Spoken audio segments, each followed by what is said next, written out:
paid attention to inappropriate behavior 3 times, they were positive. That's an only ratio of 120 to 1. I don't know why he can't overcome that. John Terry, behave yourself and you'll get 1 positive, but if you keep behaving that way, you'll get 120 instances of attention from the teacher for your lousy behavior. So knowledge of teaching and behavior analysis is quite critical, but I'm coming to the point to where I teach it mainly from a preventive point of view. You don't want to get caught in that trap. Don't do that.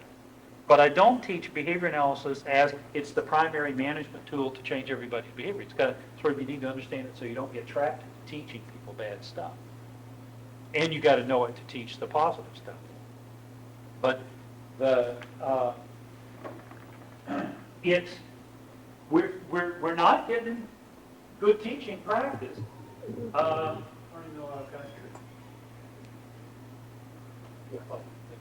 Let me show you.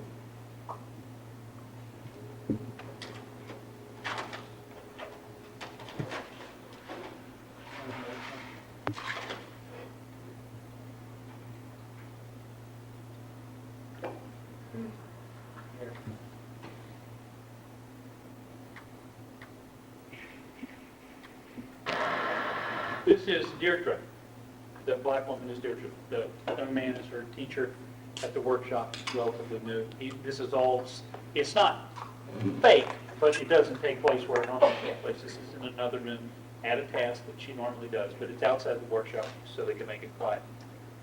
So just look at it. She tends to do a lot of, her knuckles are enormous, just from having, she just does incredible things with her hands, real shaky stuff, flickers, lights, and blazing things. She's very bright in other ways. She loves, her biggest reinforcer is to point at somebody and have you write their name down.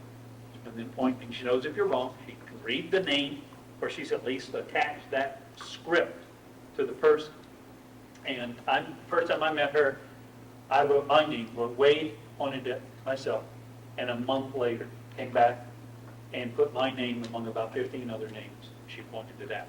So she's not, there's a lot going on there, but she sits most of the time and does this and gets aggressive. And so he was just showing some kind of typical teaching practice.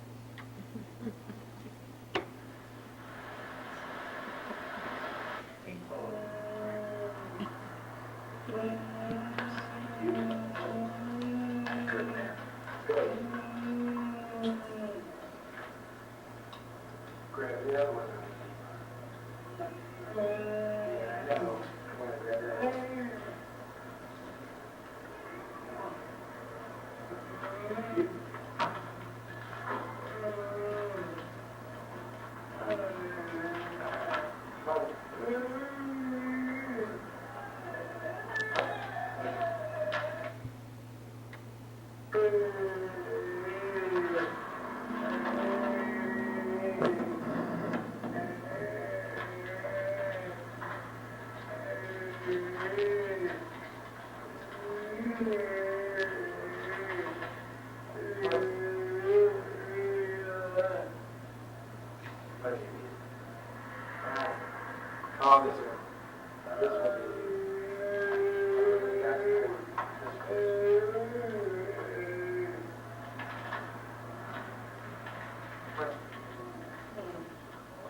Grab a big one.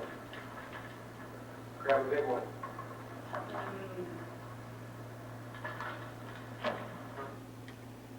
As the thing goes by, she's doing extremely well. This is one of the problems every time we do this. The people do the videotaping and they start apologizing right away and say, she never behaves this way, she's doing really fine. She's going to here tomorrow, she'll really tear the place up. I have seen her tear the place up. This keeps going, and later Deirdre kind of starts acting out, doing this, doing that. And I find one of the things I've learned lately, I found myself characterizing that as, Deirdre gets bored by all that. She burns out, she gets tired. I don't think that's what's really happening. I think the teacher gets bored. It's a boring task. It's boring for everybody, including the teacher. And he does it, and especially if she does what she's supposed to do. You notice, unless Deirdre has really good hearing, she doesn't even hear anything about good. It's sort of like, Deirdre, do this, know the big one, know the big one, thank you. And goes on, and where'd the thank you go? Where does that? It's gone. And she's doing well. And so he starts getting more bored like this, and they're kind of holding it out.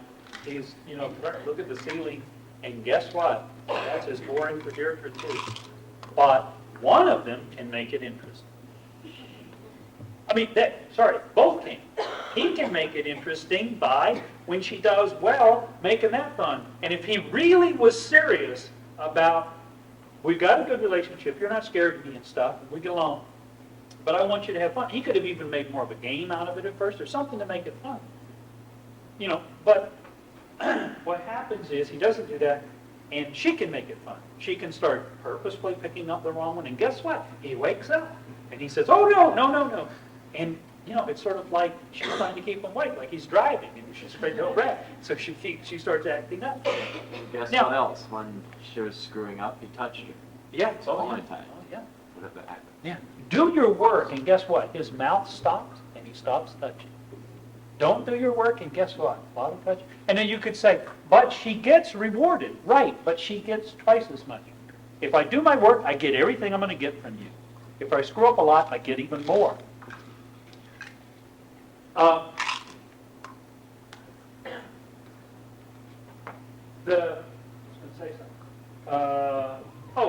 Part of this, I want to make a real important point. Part of this is not just haphazard. Okay? Part of this isn't just lackadaisical teaching. I don't know what sort of there was never a Minnesota project up here of Mark Goals, but there's been a big impact of trying another way, kind of teaching technology around the country, and it's now pervaded a lot of regular teaching to where a good, like if you're at the skill development phase of training, and if you're not afraid of me, and you're a fairly interested learner because it's been fun to work with me, and I want to teach you to stack these things, then I might put one out, hand you the other one, and I want you to put it on here. I better be looking at the task, because if you look up at me and I'm looking at you, guess what? You look back, and but if I'm looking at the task, you can see learners look up at the trainer, and they'll see the trainer's looking back, and they'll look back, and I'm quiet, I don't talk a lot, and if you put it over here, I don't say, no, you put it in the wrong place, you put it to the right of the cup. I just point at the cup. I use as little a cue as I can. That still doesn't work. I take your hand and gently help you put it on. I'm real quiet. I'm providing as little assistance as I can. And I'm not even providing a bunch of reward for doing it, because I'm trying to provide as little as I can, because why give you any more than you need to do this stuff? But if I make the mistake of trying to do that kind of technology, when you don't even want to be sitting by me, you have no history, it's any fun, I'm sitting there and I'm pointing at the cup, and the person looks at me and they look at the cup, and then they start looking around here, and I'm being real quiet and I'm looking. And again, it's sort of like going up to somebody at a party and saying, let's go to the library and quietly read books. You might even like to read books. So it isn't like, let's go be bored and frustrated. But we don't talk. We don't get to know each other. It's not fun for you. I'm not part of the fun. And so we've had people that get angry when you say, I think that's wrong for now with him. And they say, what do you mean? That's good teaching practice. I can show you in the try another way stuff. I'm supposed to be quiet and use minimum prompts. Right, if you're trying to teach a skill. But if you're not at that phase with this guy, please don't be doing that.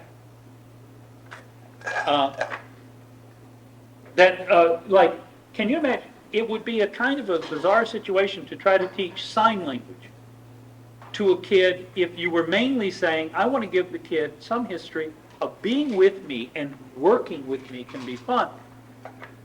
I surely wouldn't want to choose a complicated task because I can't be positive a lot of times. Because if I'm going to teach you to do this, and you put it over here, and I go, great, I'm teaching you to put it over here, not here.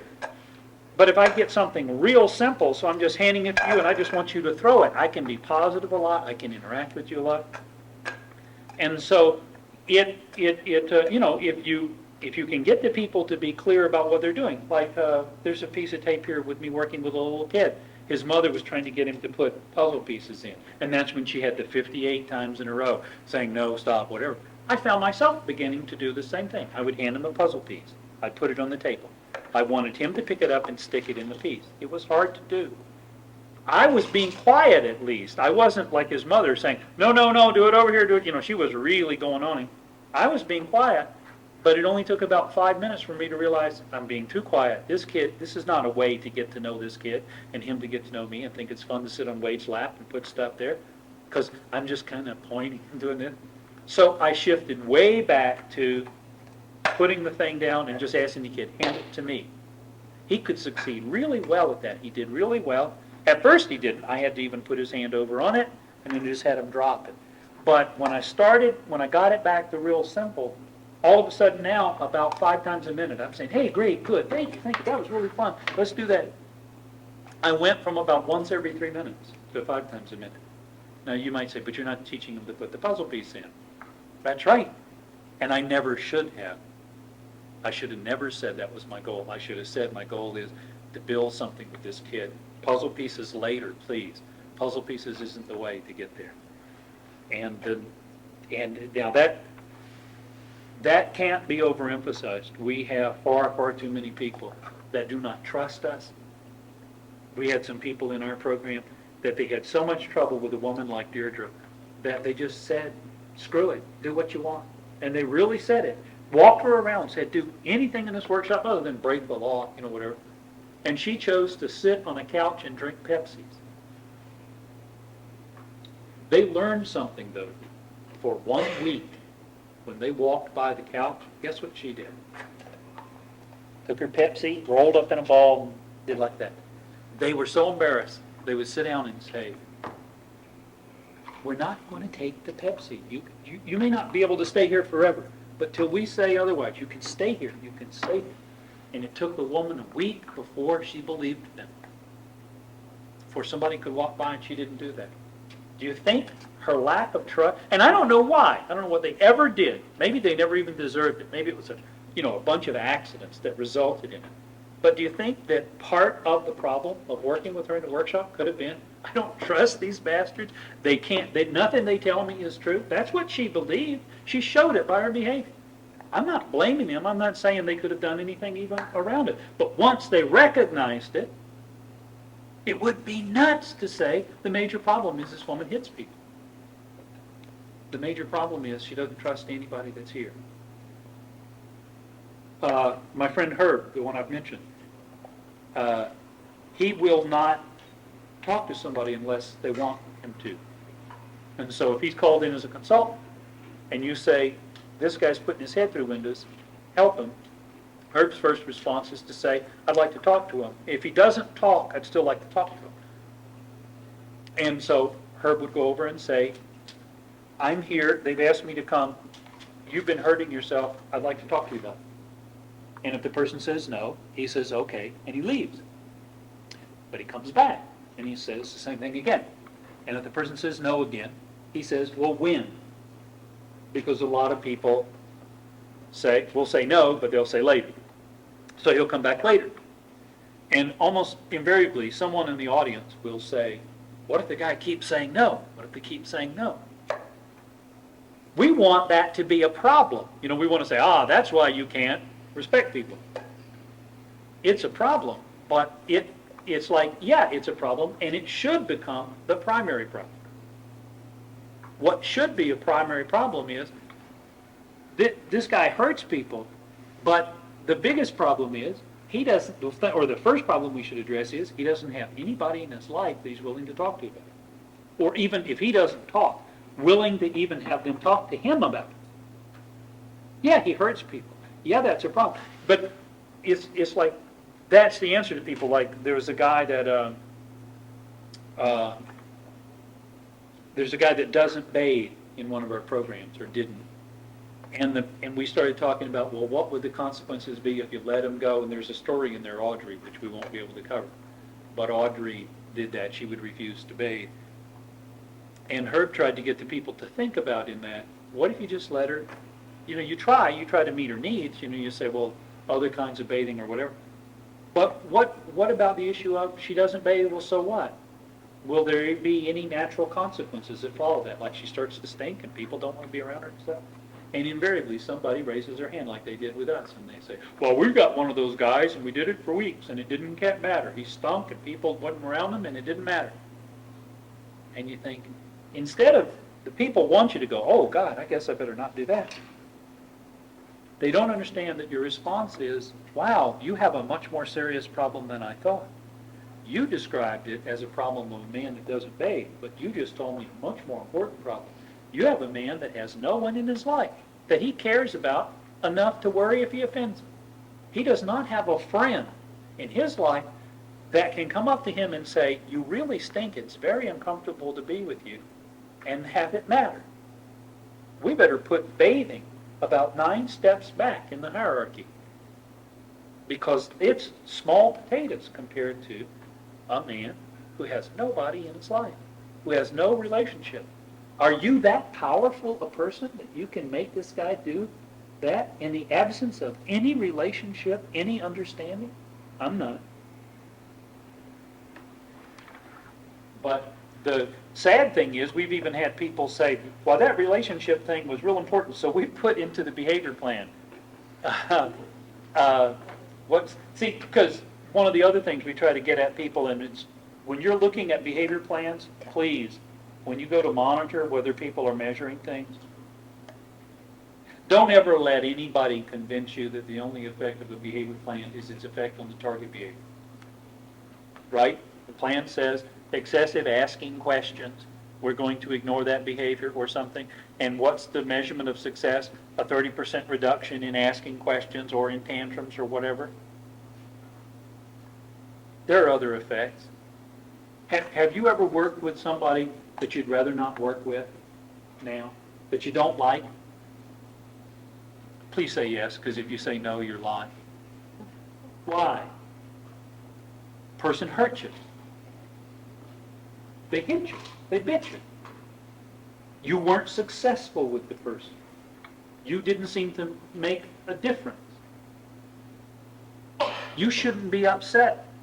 You shouldn't have gotten depressed about it, because you were simply in a behavior modification plan. The person was just trying to change your behavior. You give somebody something to do, and they ignore you. You give them something to do, and you ignore them. You try to get them to do stuff, you ignore them. You give up. You're on extinction. But guess what? It doesn't just affect your working with the person. It affects what you think about them and how you like them. And then we write behavior management plans that involve ignoring the learner, and we act like the only effect it has is on the target behavior. There's even this little phrase about you don't put the person on extinction, just the behavior. Right. Right. It only affects my target behavior. That doesn't mean, however, that I would not use an extinction procedure. It just means I have to ask a question. What is this behavior plan going to do with my relationship with this person? And what I started to say a minute ago, it isn't as simple as simply adding that to the plan, because first of all, most of the time, you would say no effect because we don't have much of a relationship anyway. It's real important, and any parent knows that. Your parents could have done a lot of things to shape your behavior that they chose not to, because they were really afraid of what it would do to the relationship you have. I know a woman that is trying to get 3 teenagers through teenagehood, alive and out of jail, and now she's down to just alive, I think, for her goal. And I find myself sometimes in a position to give her advice, and I'll say, oh, you got trouble with the car? Just melt the keys in front of them. They bring it in late, maybe even get a little bit of the metal on them. They won't bring it in late much anymore. And pretty often she does what I suggest, but a bunch of times she doesn't. And she refuses to carry out the plan. And then I say, why? And she says, I'm afraid of what it's going to do. I think it'll work. I'm not saying it won't work. But she's real clear about the fact that if she does succeed in her plan and everybody survives to the age of 20 and they're out of jail, it will be because of her relationship with her 3 kids as the primary ingredient. And if I suggest something that she thinks will really damage that and show she doesn't trust or whatever, she won't do it. She just lives with the with the tenuousness of human relationship. Now, that doesn't mean she doesn't punish. I mean, that doesn't mean she doesn't have rules and regs. But I don't have the relationship, so I don't ask the question. And I wonder why we don't ask it so often, because we often end up managing people's lives that we kind of professionally care about. But if we really cared about, we would have a lot more questions to ask. And I think probably that is the central, most presumptuous thing we do in human services, is this idea that we can change other people, make them do what we want, and we don't even, well, first of all, we can even do that. But secondly, that we think we can do that and not know the person and not have a caring, I don't mean love always, but not have a caring relationship. I think if there's anything to remember today is I'm not arguing with this analysis. Your plans are often based on that. If you pay attention or allow escape from a task, when someone is disruptive, you can increase their behavior. There's a billion research studies to show it. My concern is that historically, therefore, we've said there's only one thing to do. Jump on the consequence in, stop rewarding, start punishing, do something like that, instead of saying, so what?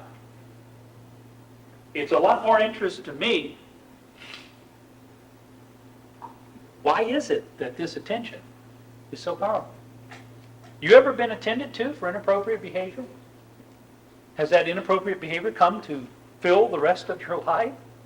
You think it has something to do with that you have a fairly, even the worst of us, have a fairly rich life? Why? We were so obsessed with paying it. How many people have seen a program? Escort the person to timeout without making eye contact. We have magic eyes.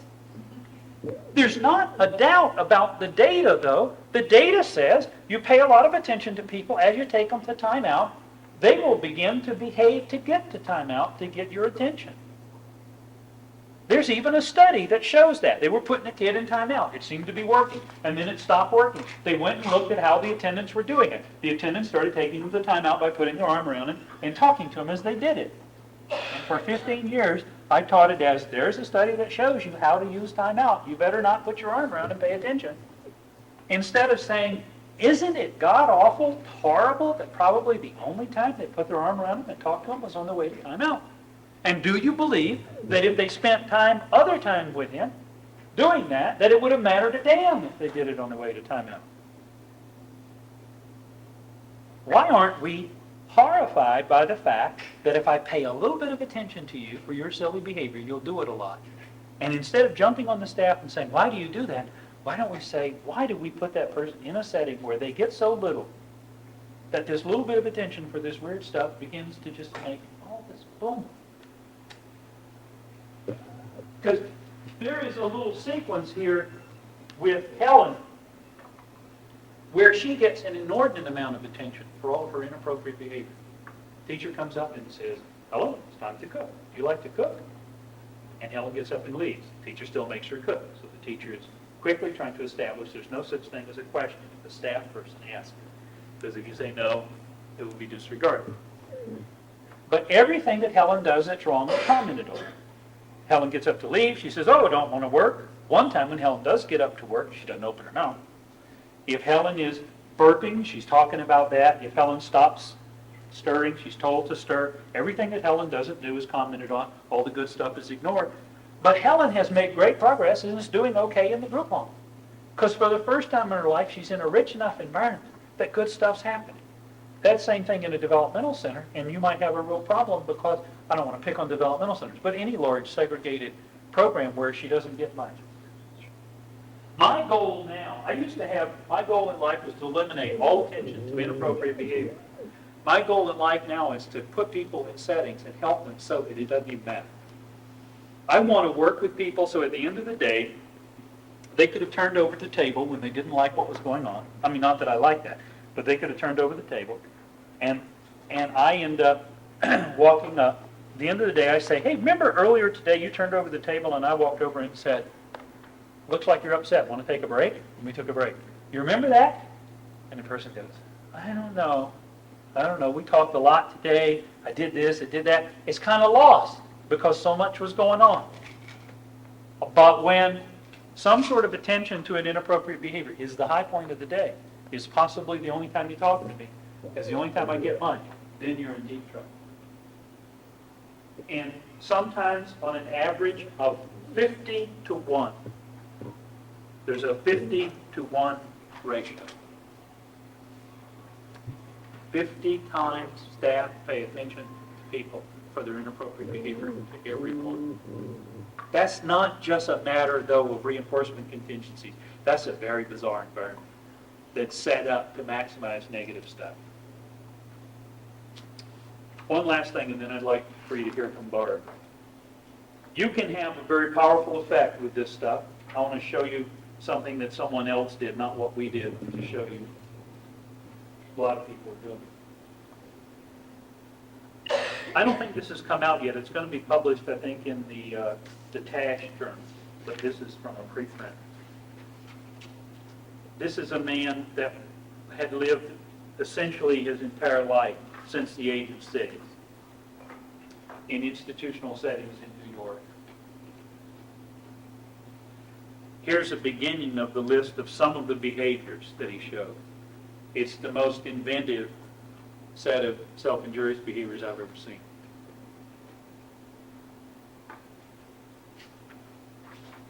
Even some others.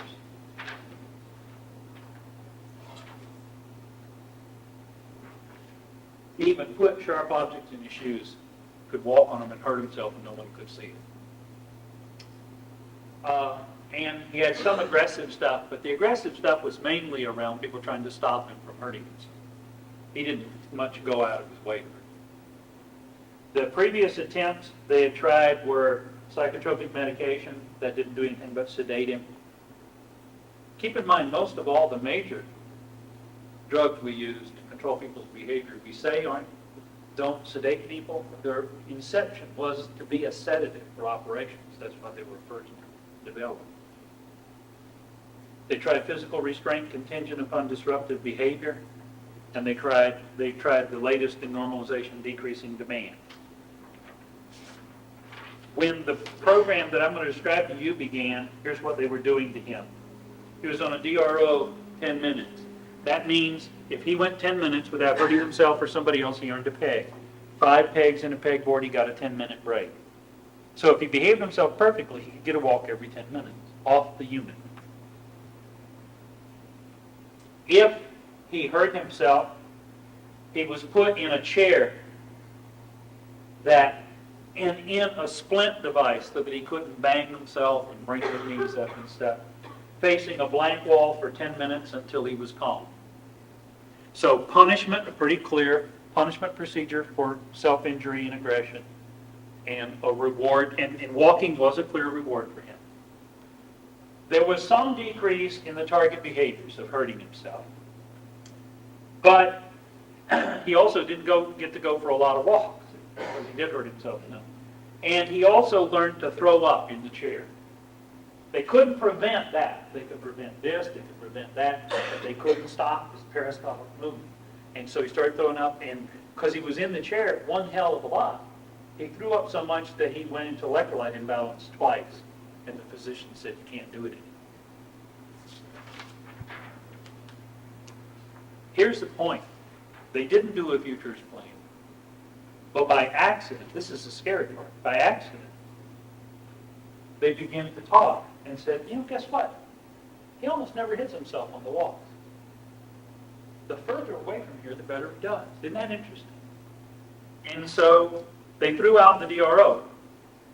And they said, we don't know how often we can do it, but the general rule to the staff is going to be, if you're free and he's free, he goes for a walk. He doesn't earn it. He spends as much time away from here as we can afford to give him. He became involved in the life of a staff member that was assigned to be his advocate. Not much of an advocate, but just somebody that had more responsibility for him than anybody else. They stopped the mechanical restraint stuff. They stopped him from hitting himself, but they stopped putting him in the chair. And they tried to re-involve him with his father. It didn't work. They tried. Things went even better. But when he was back on the ward, they still had quite a bit of self-injury. So they went one step further, and they moved him to the community. Now, many people oppose that because they said he still hurts himself, he still hurts other people. And they said, right, and we think he will as long as he stays here. We've had it backwards. We've said, as long as he hits himself, he has to stay here. But now we really come to believe as long as he stays here, he'll hit himself. And so they moved, but of course they had to move staff with him because he required intensive staffing. They began to involve him for the first time in his life with positive behaviors that were functional, that meant something to him. And oddly enough, that was easy to do in the apartment setting where it had been really hard to do in the institution because there was nothing that he could, everything was done for him, the cooking and everything. So they let him be as involved as possible in making decisions. He interviewed the staff for his apartment with the staff of the institution. He even pointed, he couldn't read, but he pointed at things in the paper. Then they said, no, that's a warehouse and stuff. They had people for crisis backup, but they stopped the mechanical stuff. His advocate began to take him out. The advocate worked in a motorcycle. How would you like to write that to IHP, to the ICFMR active treatment? Active treatment would be afternoons at a motorcycle shop. But that's what he began doing. And then a couple of people at the motorcycle shop said, if you're not doing something with him Thursday, I will.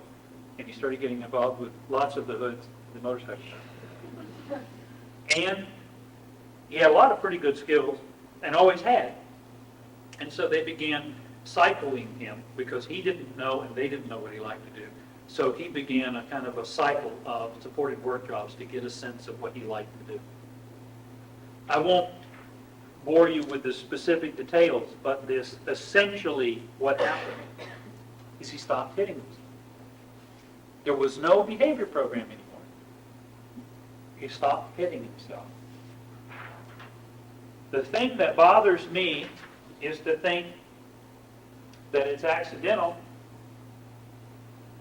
and that the successful service strategy that they developed would have never, ever come from an aversive hierarchy. The aversive hierarchy approach would have said, what if we paint frightening pictures on the wall instead of them being blank? What if we put little nails in the chair for the I mean, there would have been ways, within reason, to invent more aversive things. If he lived in Ohio, they would have started talking about a shock thing for sure. You wouldn't find that by going up the aversive hierarchy. The more typical strategy would have been to simply say, if this doesn't work, let's develop a more aversive procedure, because that's what the policy tells us to do. And even though they would have concluded and justified that they were justified in going up to the next step because the last step failed, it really wouldn't have been true to say we tried everything, because they would have meant only tried everything within this kind of narrow loop. And I don't think that this is simply the Salvation Army in action. I don't know anything about a behavior analysis that's inconsistent with what they did. They simply said, wait a minute. We are taking a challenge. I mean, this man has been telling us for 37 years, please don't let me stay here. Nothing here I like, nothing. And we've been saying, well, we can beat down your behaviors. And once we beat down your behaviors. But I mean, what's inconsistent about a behavior analysis to say, let's straighten out things with this guy's life first before we start asking it to change? And interestingly enough, some people, as I've talked about this study, want to know, well, what was it? Was it decision-making? Was it leaving the institution? Because, at least research studies, you're always supposed to be able to point to the thing that you did that mattered. I'm beginning to believe if you think that you can point at something, then you must really be narrow. You ought to be doing so many things to try to help somebody that if you get a positive thing, you got to say, I don't know what it was a bunch of things, but I don't feel bad about doing any of it, because they all constitute doing reasonable things. And the most striking thing about the whole study is to think, how many other people are like that? And that what if Luana Meyer hadn't showed up and reinforced them for doing this and said, this is good, what if Richard Fox had showed up? Richard Fox might have been able to hook this guy up to enough of a battery and zap him hard enough to stop him. Or he could have treated them like Harry and worked on them one-to-one and beaten them into a compliance training thing, and maybe the guy would have stopped. And guess where he'd be? He'd still be in the institution, and now he would be behaving himself. To me, I mean, it almost is frightening to have somebody say, but don't you think they could have been successful if they'd just been allowed to go to the next step? God.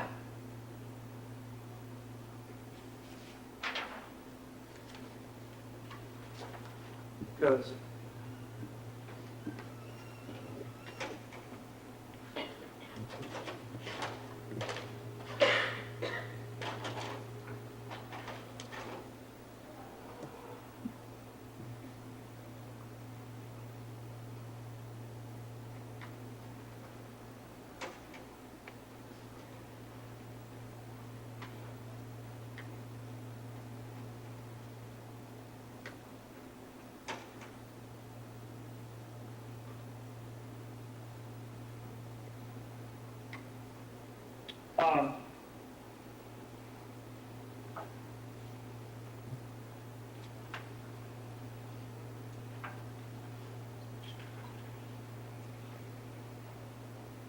the fall after the summer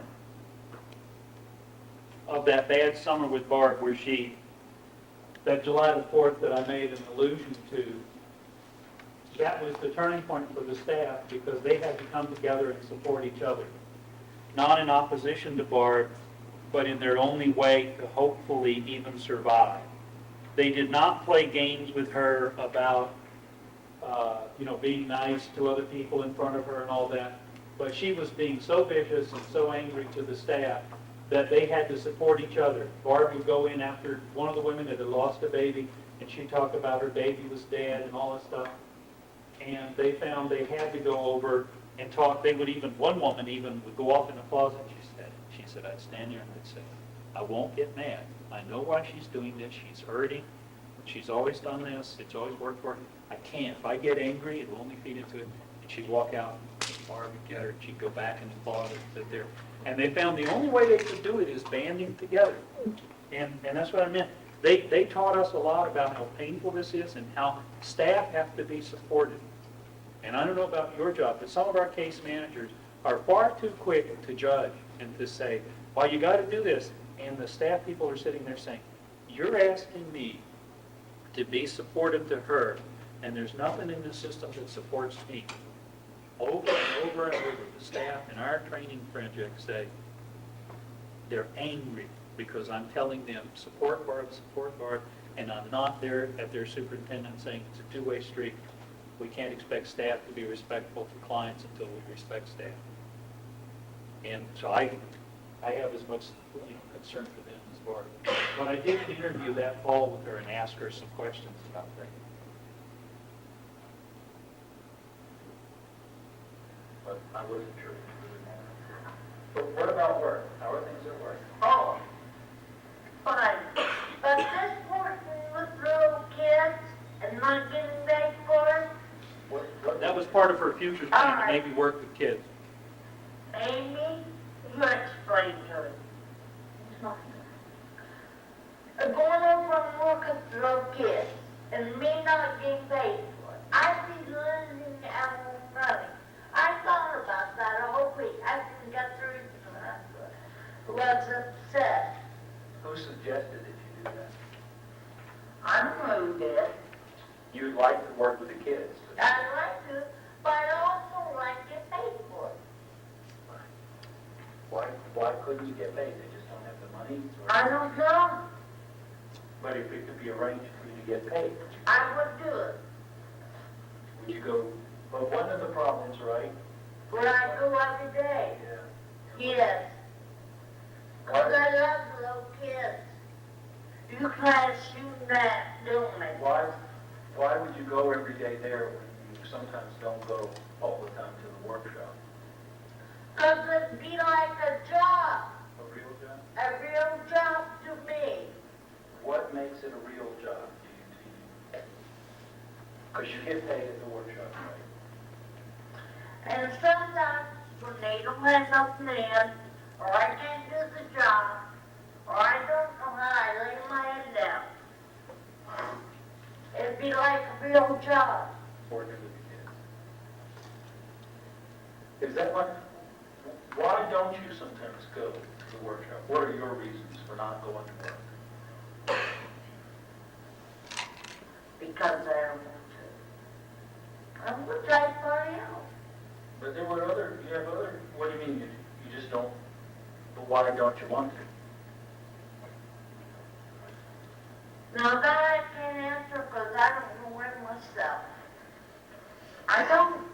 What if I said you're gonna get paid $10 an hour? I'd be there.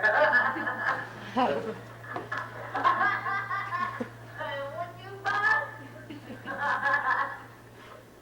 What if I said there will always be work to do? I'd be there.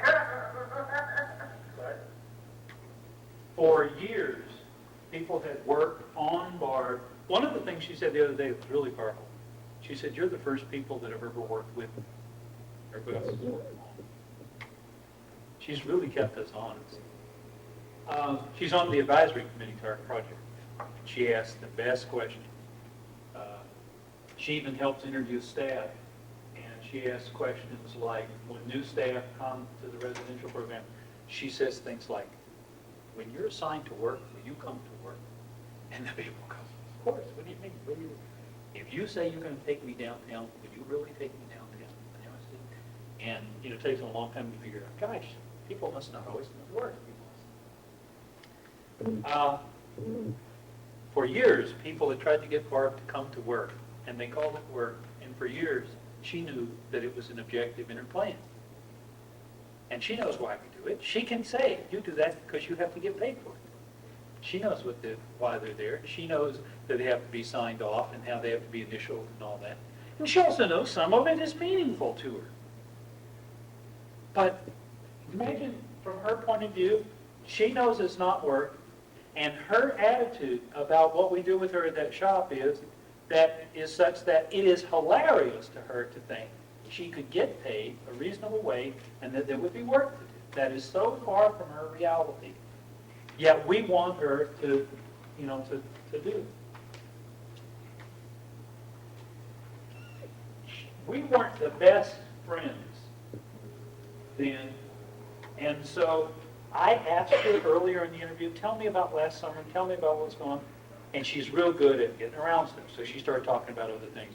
And I just felt uncomfortable. We weren't that good friends. And so the blonde woman here is a much better friend at that point than I was. So she is.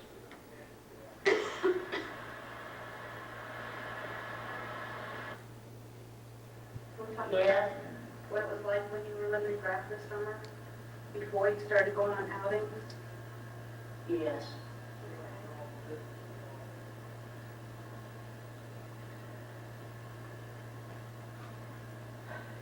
Oh, talk about it right now. She wasn't clear. I didn't go, and they wouldn't let me go.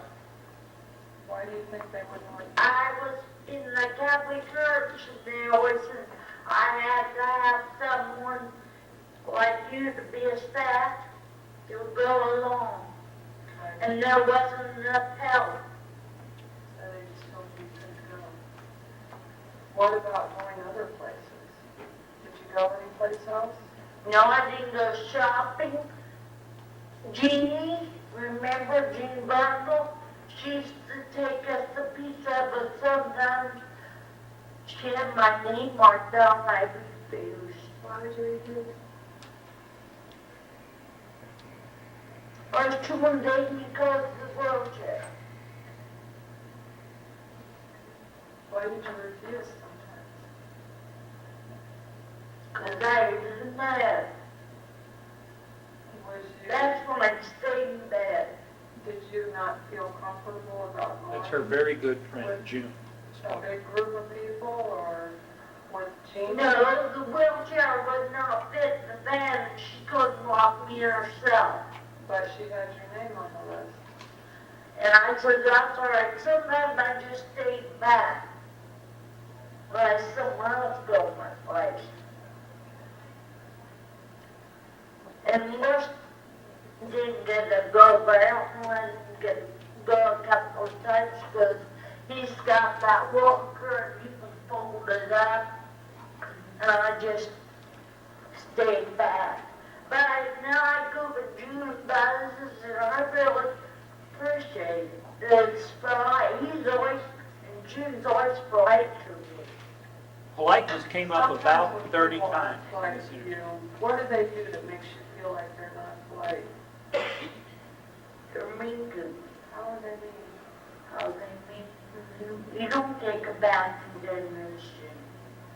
I never heard nobody take a bath in dead minutes. So like, when you get in the bathtub, they tell you have to hurry up and get out? They rub soap all over you, and then you get up in about 3, and you don't get dressed in 3 minutes. I know that better. You can put your own soap on you. I know better. She did it. And that was 2 couples. And I'm not going to lie about it. So how did you feel, what did she do to make you feel like she wasn't being polite? Because she say, will you please hurry up? She never said that to me. And I don't want it for a caseworker. She never takes me out. Do you remember the summer when you would be angry at staff and you say mean things to people? Yes, I remember that very well. You would say, But I try not to. I know, and you were doing so good. Yeah, you're I didn't reach Sue D. Walk now, me and her, It's different. Why is it different now? because Sue D. Walk don't work out, but she's polite. She's polite. She wasn't polite before.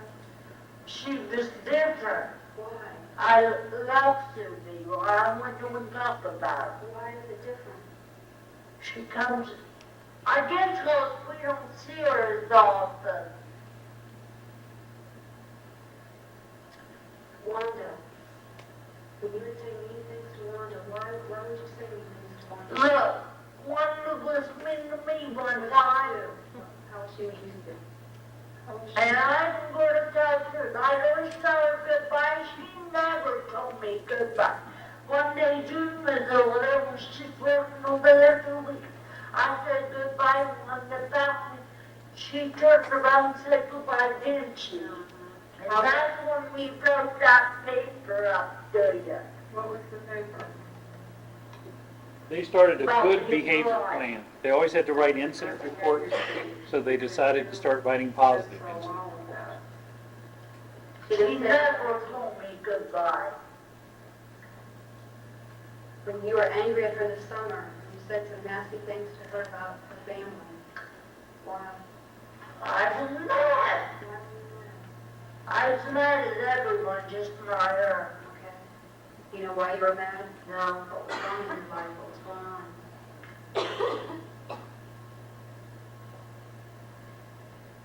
Why was it different this summer than the way it is now? It is different. It's real different.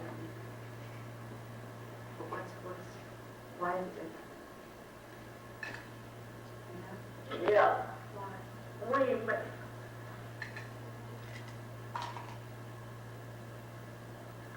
Because I felt like I didn't have no friends. I stayed in my room. Becky wouldn't let me go for what business. She wouldn't let you go home for business Remember, to your sisters? I went up with her for a week.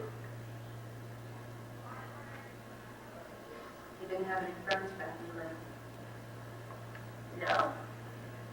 I wanted to move out.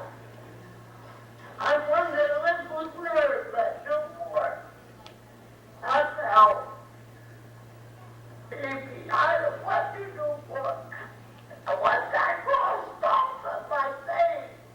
I don't want to live with her. That's the best validation of the futures plan that you can have.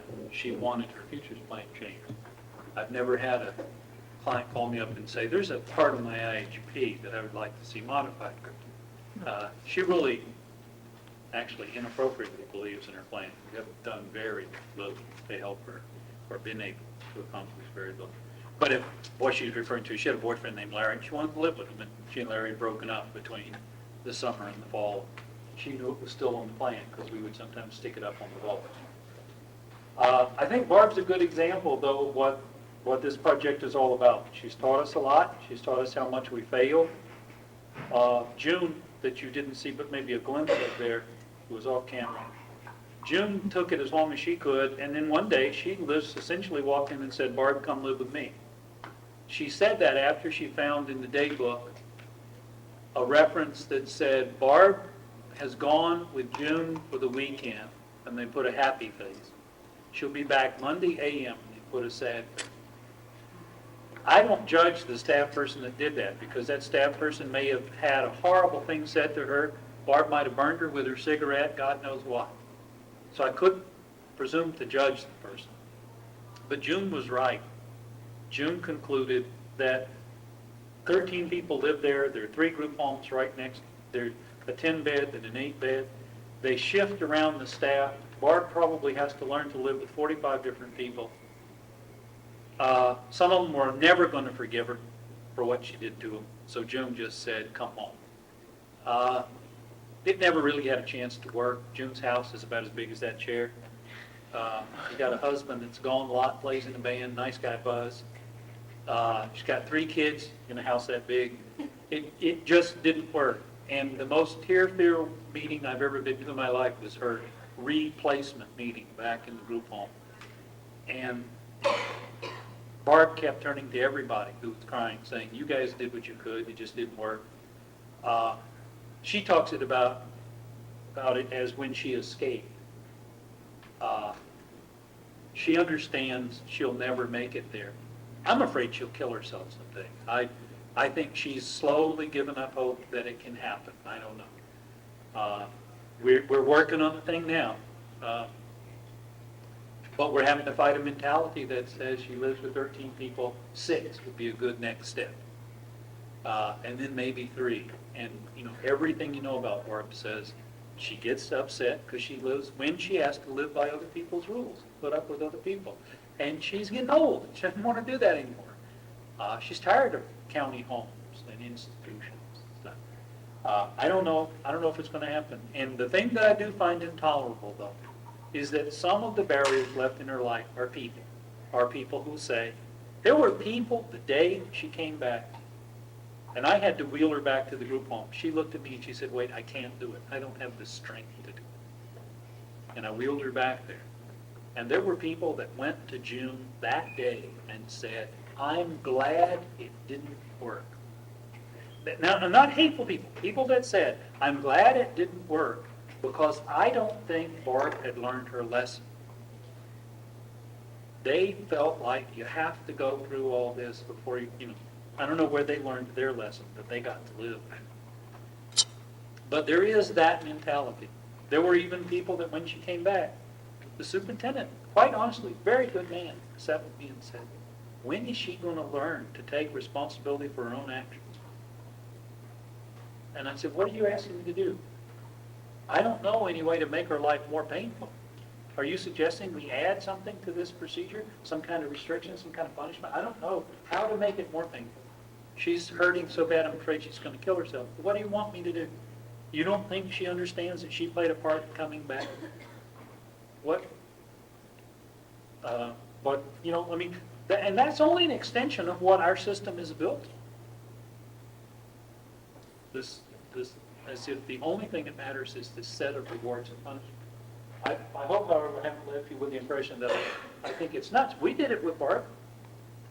I wrote a plan that said, "Barb, if you hurt other people and you won't stop it, people will take you to your room and make you stay there till you stop." And I wish we didn't have to do that. I wish you lived someplace where if the people didn't like it, they could leave too. And you could talk in whatever filthy way you want in your own apartment. But you don't. And so we're going to do it, and I don't apologize. But I would say I wish it didn't happen. But I wouldn't add, as the people wanted, that she also has to apologize to everybody she heard when she came out. She should have been 5. That might not have been an inappropriate thing to do. And also, I saw it as If you want to keep the tantrum going, ask her to apologize. You can probably keep it going for 2 hours.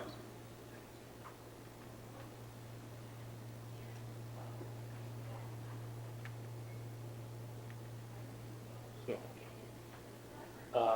I also wish I could say it's an extraordinarily successful project. It is, in the greater scheme of things. But, like I said early on, I think there are counties that you'd have to go with a microscope to see where we've been. There are places where there's a whole movement to treat people differently.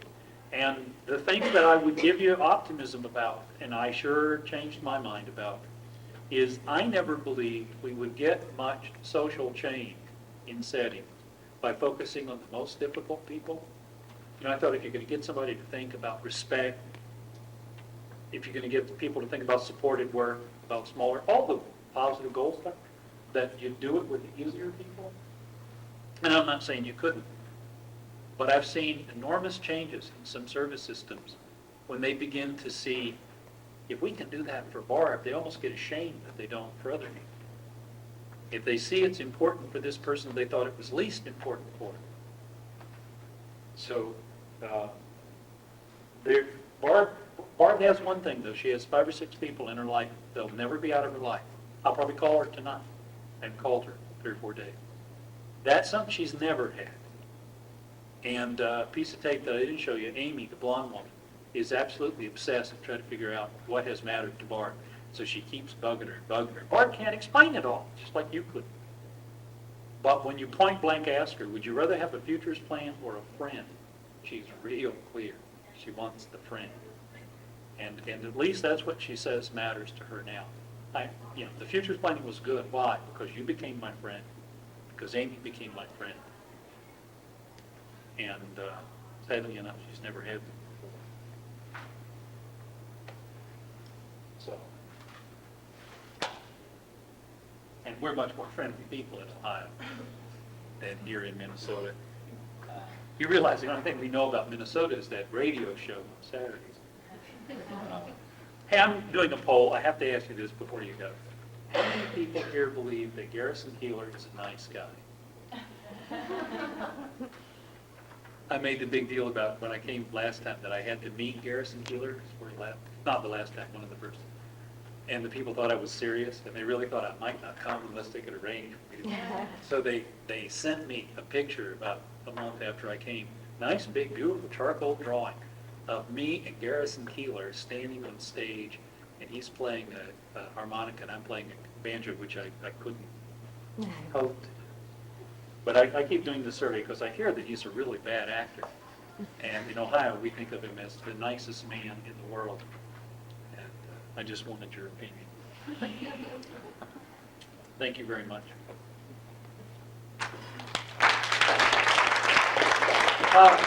If you would like any information, we've got some write-ups on futures planning that we've done and other people have done. There are some article kinds of things that are more small scale than the readings that I listed there. I'd be glad to, send you any of that if you had any interest in it. So if you want any other information, if you just drop me a note, I'd be glad to send it to you. Your address on? I don't know if it is. I'll write it.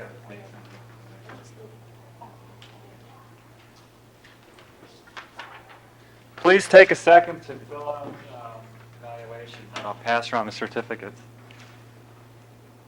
I think what you heard today from Wade is a consistent message I think we've gotten across in each of the trainings. That how we deal with persons who have special needs really is at an individual level. And you and I in the past have discussed that whole process of the Rule 185 in the case management process, and I think hopefully it's still evolving. We have the procedures that we think a couple of years ago when it was promulgated would kind of get us to a perspective of having a planning team that would identify people's needs and having it be a core group of people who would know the person. the reality is, that we know, is that the caseloads are pretty high. You travel great distances, and you've got people who are in facilities in other parts of the state. Some of that's changing, and hopefully, or I believe it really does tie into the personal futures planning that Wade talked about. It also ties into the vocational profile that Mike Callahan talked about in support of employment. So I think we're kind of in the right direction. I think we all know that it's all evolving, and we're all trying to work it out. If you have comments about particular training needs in the future, please mark that on the evaluations, because we are trying to plan for all training.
You guys.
Well, it's like last year, it's okay, we're outside, and like chicken and stuff, I don't know.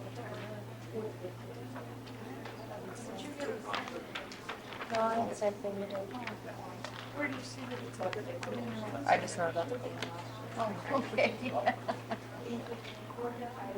Because that's all and all that registration. When did you have like the insert store?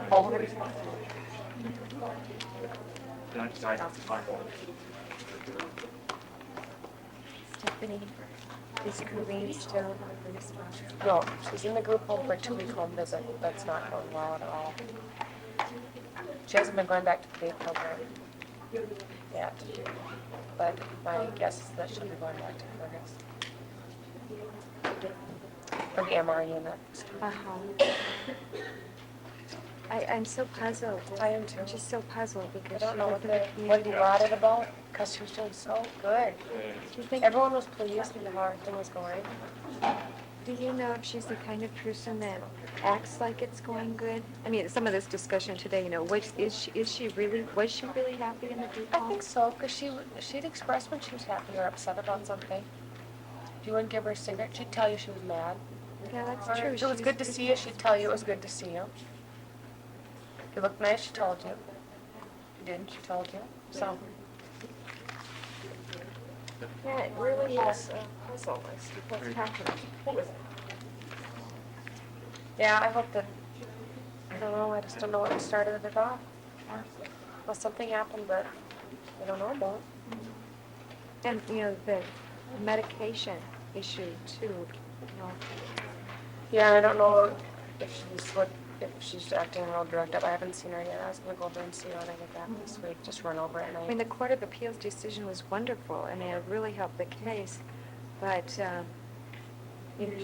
don't know what her condition is, if she'd be able to participate Yeah. in a trial. Of course, my opinion is that if Albert is smart at all, he'll just plead guilty and That'll be it. it won't go to trial. Since he's already admitted it. Yeah. I mean, why go through that whole painful process if his confession can be used? Yeah, that's true. So, But I guess I was just, concerned about her. yeah, I'm wondering if there's something we could have done that we didn't, if we, I know she forgot a lot of things, she forgot a lot. Because it was constant, one talk, constant. Maybe we should have had her in the counselor right away. But, Yeah?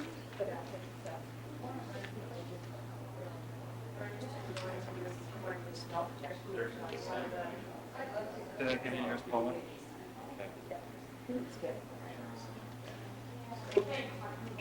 Thank you. Bye.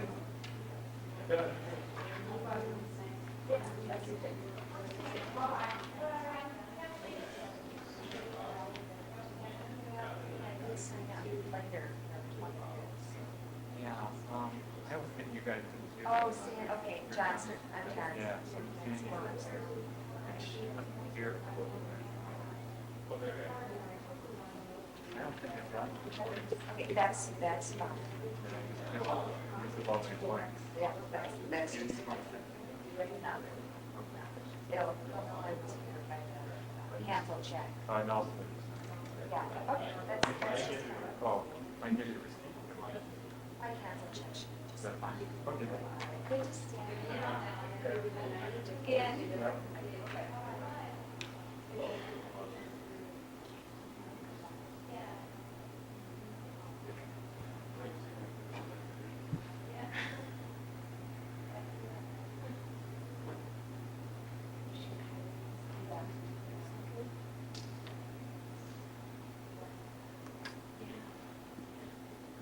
Right. Possible to get anything? It is. Oh, okay. That, no matter what, each is for.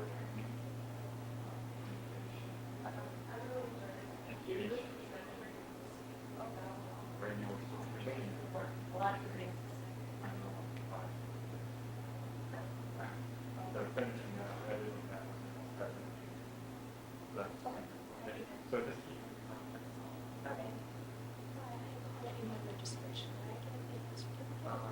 probably You want this still on? Oh, no. You can push the trigger on the camera, it'll turn on.